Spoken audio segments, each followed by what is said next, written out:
Marcus Johnson, a successful African-American businessman, walked through the strides through Northgate International Airport Terminal in a $2,000 suit, closing a $50 million deal over the phone.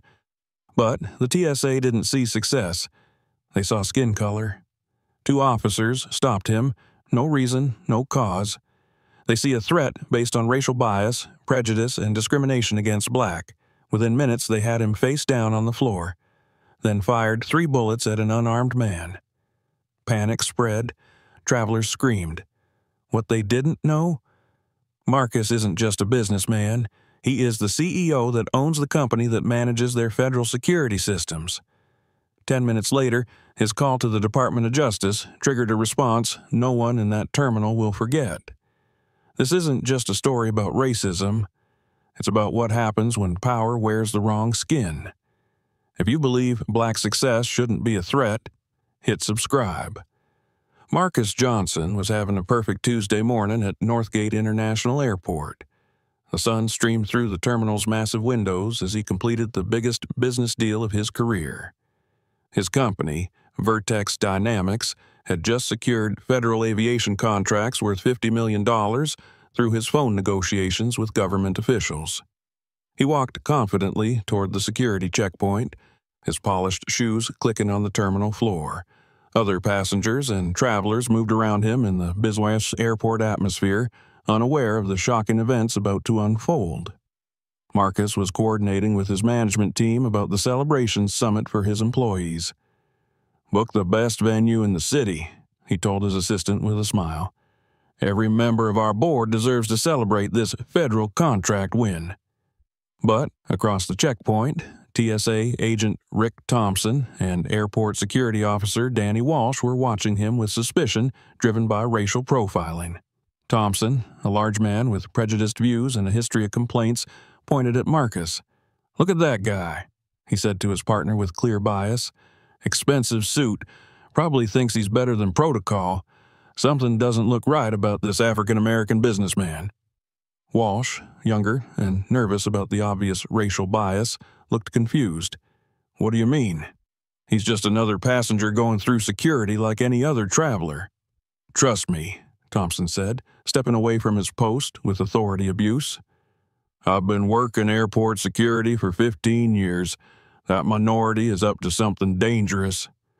Marcus approached the checkpoint, unaware of the discrimination brewing. He was focused on his flight departure, thinking about how proud his mother would be.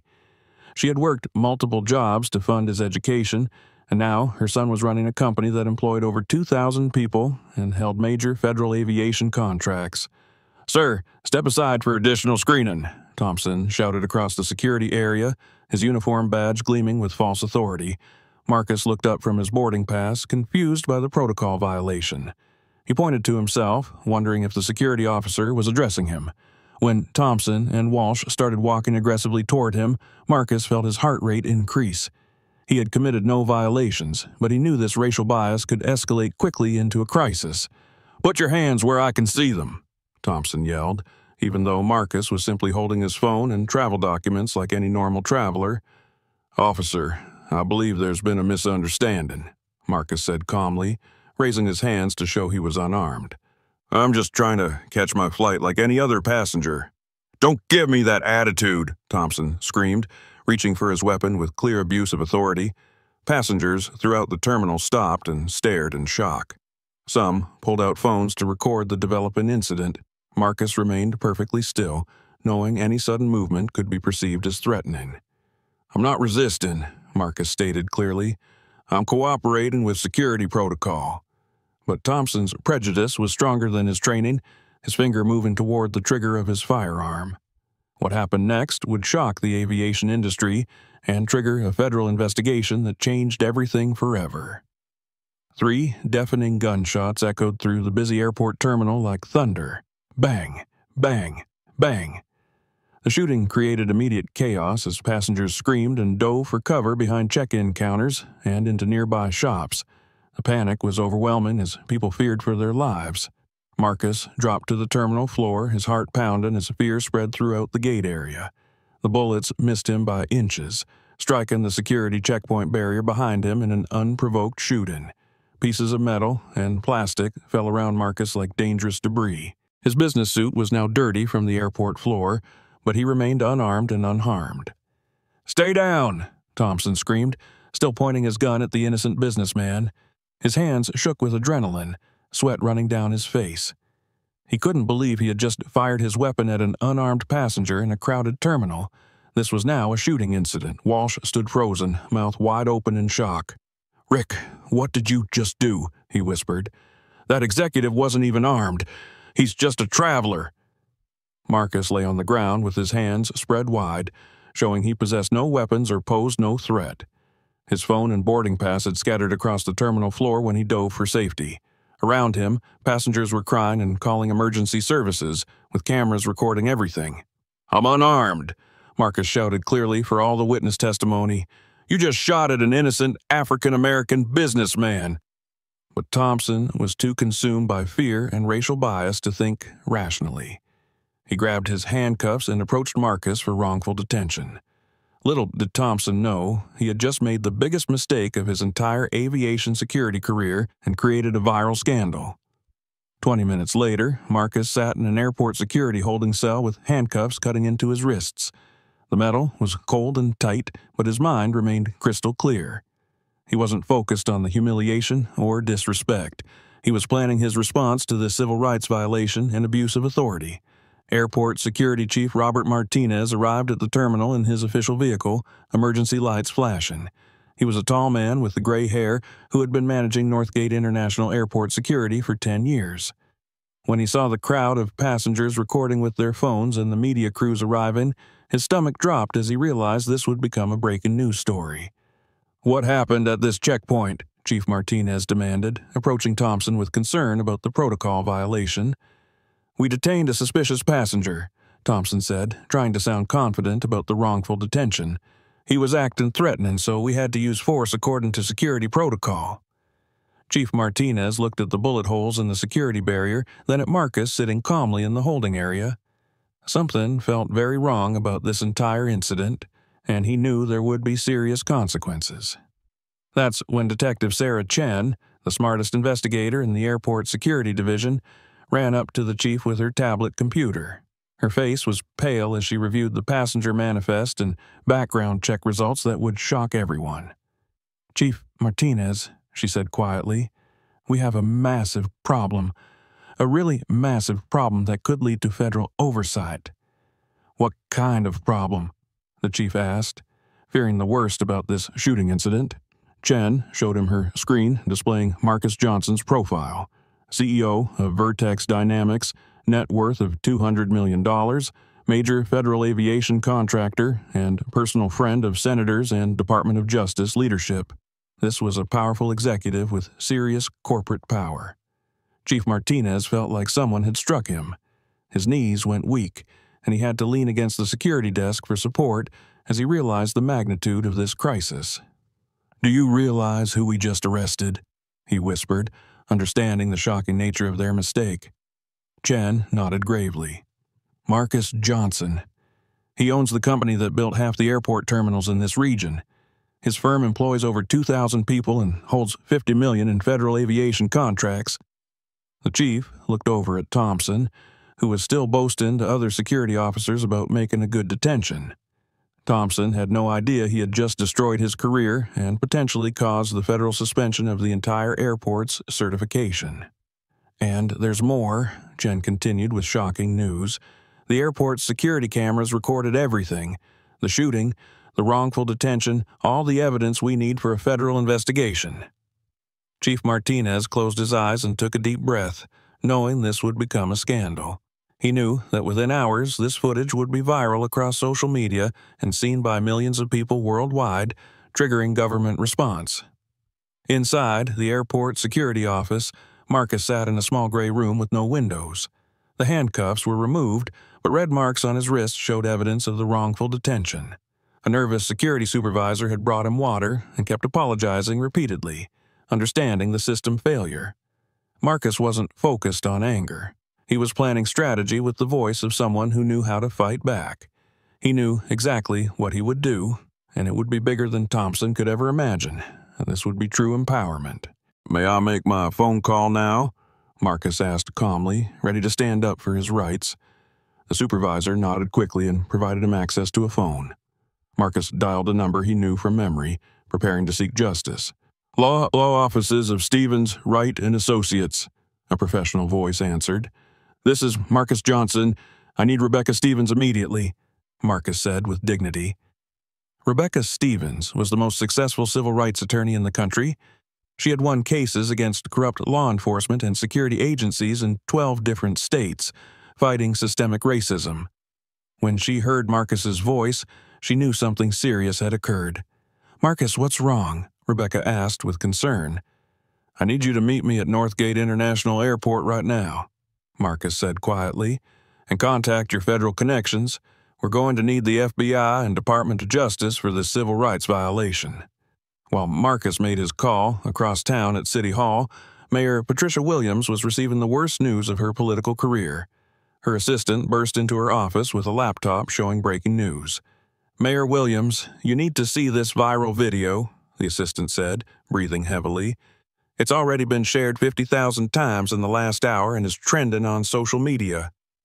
The video showed everything. Thompson's racial profiling of Marcus, the 3 gunshots in the terminal, Marcus on the ground with his hands up. The comments under the footage were filled with outrage and disbelief about the discrimination and racism. Mayor Williams watched the recording 3 times, her face growing more concerned each viewing as she realized the shocking implications. She knew that by tomorrow morning, this story would be broadcast on every news channel in America and trigger a congressional hearing.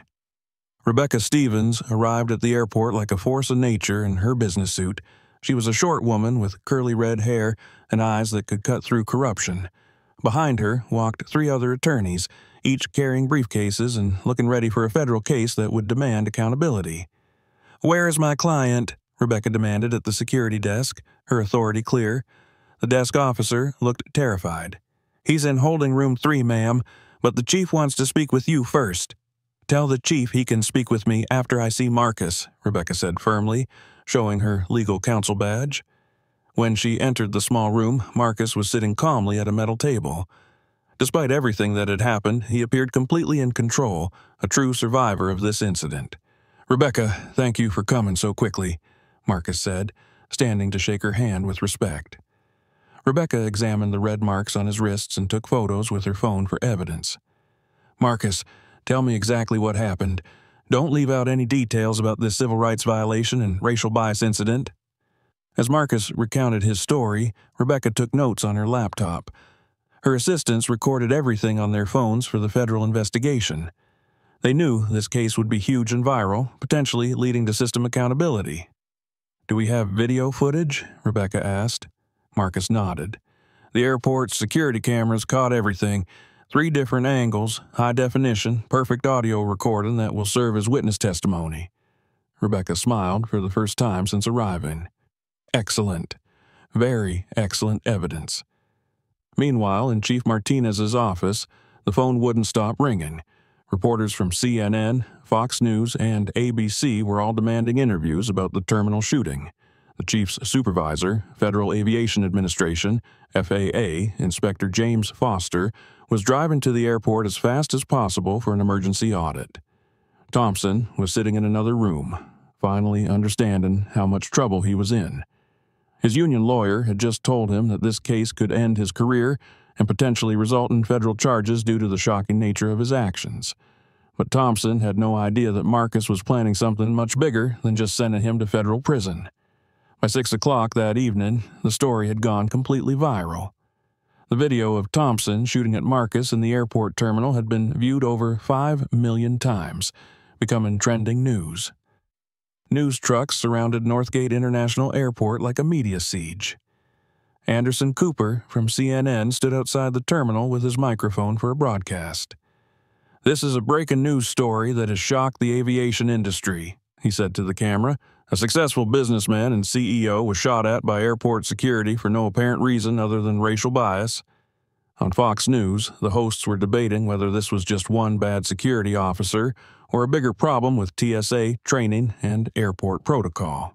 On social media, hashtags like Justice for Marcus and #airport accountability were trending worldwide, creating a viral movement. Inside a luxury hotel downtown, Marcus sat with his legal team around a large conference table. The table was covered with papers, laptops, and evidence folders. Rebecca was explaining their federal strategy for justice. "We're not just going after Thompson," Rebecca said. "We're targeting the entire system that created him. Poor training, inadequate supervision, no accountability for discrimination. This is systemic corruption." Marcus nodded with determination. "I want to ensure this never happens to another minority traveler. This pattern of abuse must end." One of Rebecca's assistants looked up from his laptop with shocking news. "Marcus, you need to see this. The video has been shared by celebrities, politicians, and civil rights leaders. LeBron James just posted about it to his 40 million followers, calling for reform." At the airport security office, Chief Martinez was holding an emergency meeting with all his supervisors. Everyone looked stressed and exhausted, knowing their careers were at stake. "How did we allow this to happen?" the chief asked. "How did Thompson get past all our training and background checks? This is a complete system failure." Detective Chen raised her hand with disturbing information. "Chief, I've been reviewing Thompson's record. There have been 12 complaints against him in the past 5 years for racial profiling. All of them were ignored or covered up by supervisors." The chief realized this was much worse than just one bad shooting. It was proof of years of systemic corruption and cover-ups that would trigger reform implementation. 3 days after the terminal shooting, black SUVs with tinted windows pulled up to Northgate International Airport. Men and women in dark suits emerged, carrying badges that read FBI and Department of Justice. Special Agent Lisa Parker was the lead investigator from the FBI's Civil Rights Division. She was a tough woman who had investigated corrupt law enforcement and security agencies in 5 different cities, fighting systemic racism. When she walked into Chief Martinez's office, he knew his problems had just escalated to a federal level with high-level consequences. "Chief Martinez, I'm Agent Parker with the FBI's Civil Rights Division," she said, displaying her badge. "We're here to investigate possible violations of federal civil rights laws and aviation security protocols." The chief's face went pale. Federal investigations meant everything would be examined. Training records, complaint files, hiring practices, supervision policies, and TSA coordination procedures. This was federal oversight at its most serious level.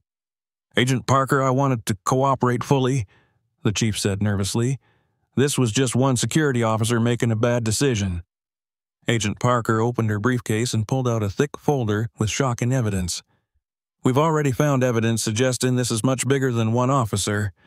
We have records of 12 complaints against Officer Thompson for racial profiling that were never properly investigated that shows a pattern of corruption." While the FBI was taking over airport operations, Marcus was meeting with Senator David Washington in his downtown office. Senator Washington was the head of the Senate Committee on Aviation Security and Civil Rights, and he had been fighting for airport accountability for 10 years. "Marcus, I'm sorry this discrimination happened to you," the senator said, "but your case might be exactly what we need to pass real aviation security reform." Marcus leaned forward in his chair with dignity. "Senator, I don't want sympathy. I want action. I want laws that ensure airport security officers can't shoot at innocent passengers without federal consequences."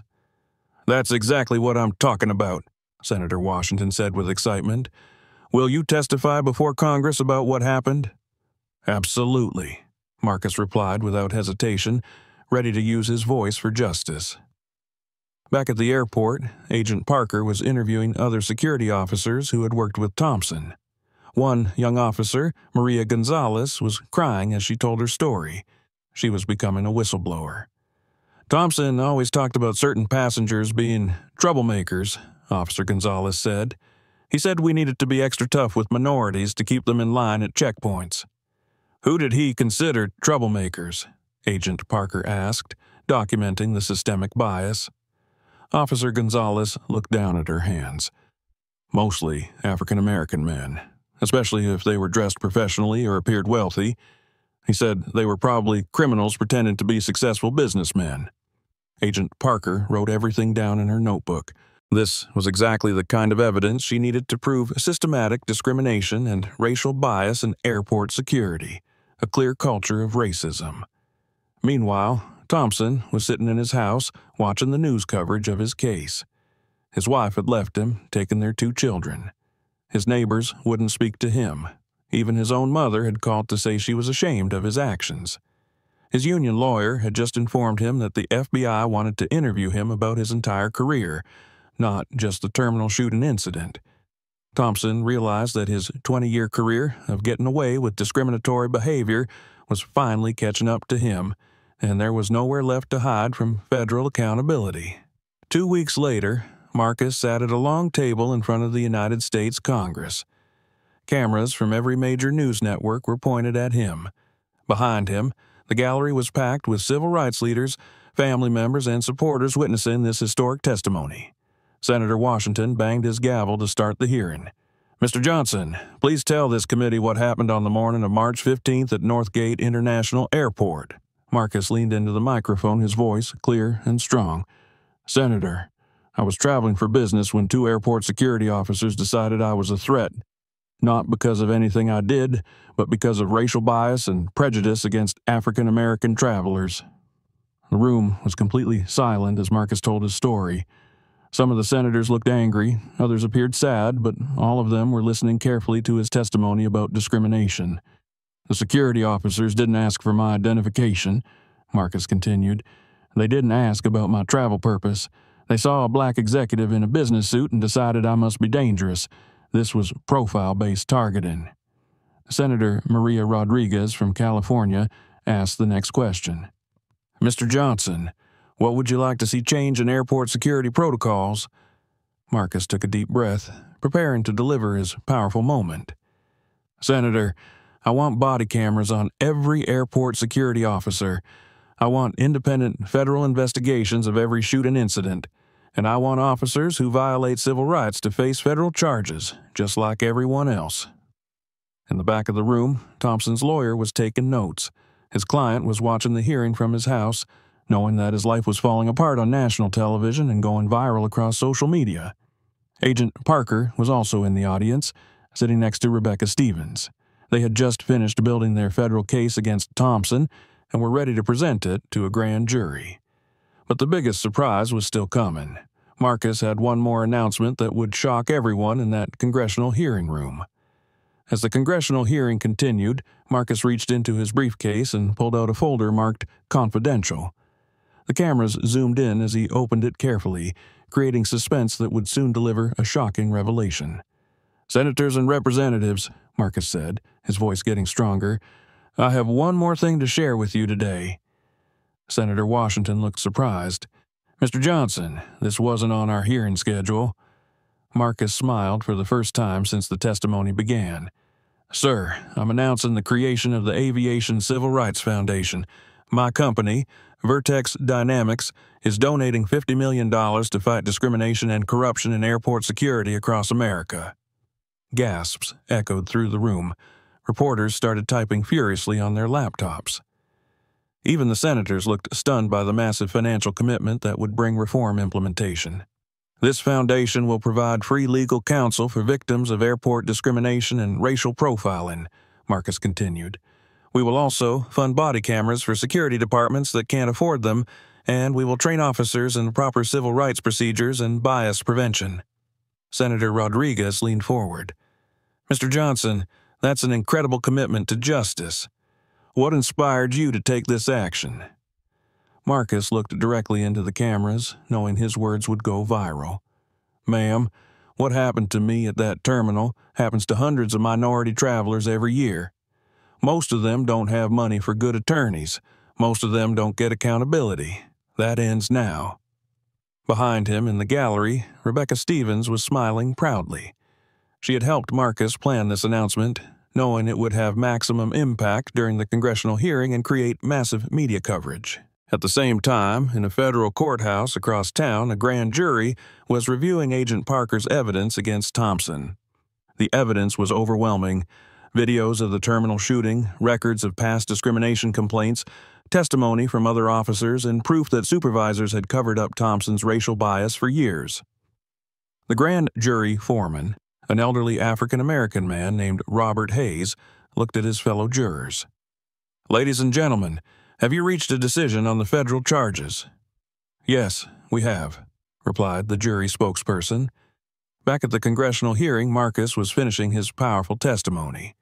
"I was shot at for being successful while black," he said, "but I'm going to use my success and corporate power to make sure this discrimination never happens again to any traveler." The gallery erupted in applause. Senators from both political parties stood up and clapped. Even some of the security guards were wiping tears from their eyes. At that exact moment, Agent Parker's phone buzzed with the message that would change everything and deliver the justice everyone was waiting for. Agent Parker looked at her phone and saw the message she had been waiting for. "Grand jury has returned federal indictment.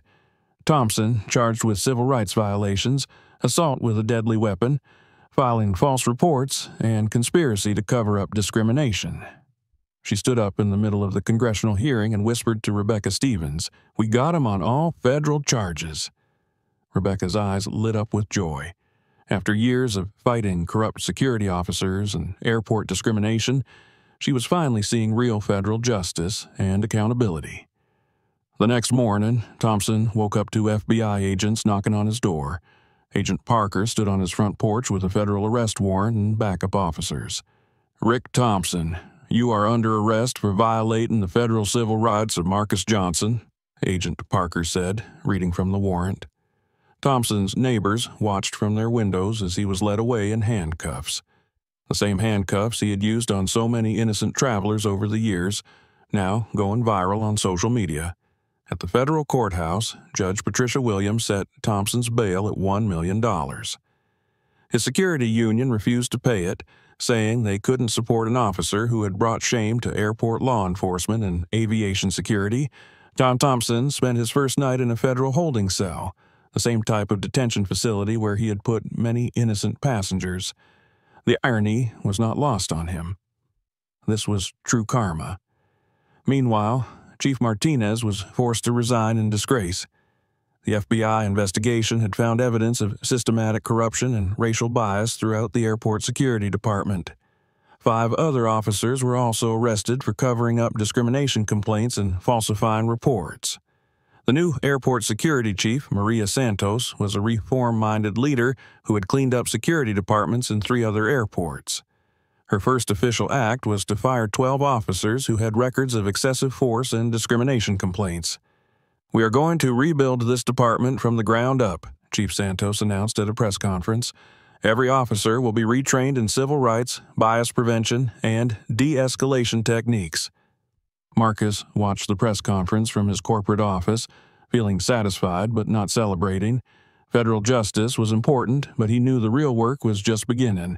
The Aviation Civil Rights Foundation had already received applications from over 200 victims of airport discrimination and racial profiling. Rebecca Stevens was hiring 20 new attorneys to handle all the federal cases. "Marcus," Rebecca said during their weekly meeting, "we're going to change how airport security operates across the entire country."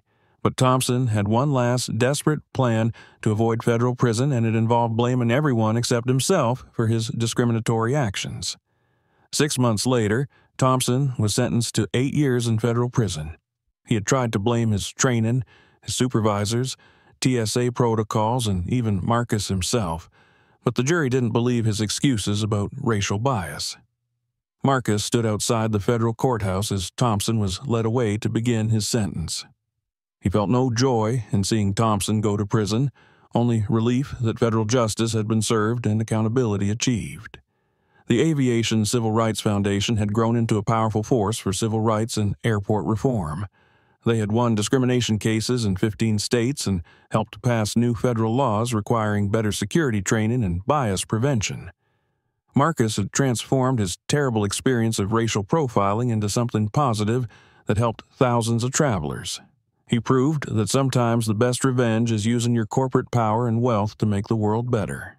As he walked back to his car, Marcus thought about his mother's words. Son, when people try to tear you down because of your skin color, you build others up. Thompson had tried to destroy Marcus with 3 bullets in that terminal, but instead, Marcus had built a movement that would protect minority travelers and ensure accountability for generations to come. If this story of federal justice and accountability against airport discrimination inspired you, subscribe and ring that notification bell to see more amazing viral stories of people who refuse to give up when faced with racial bias and injustice.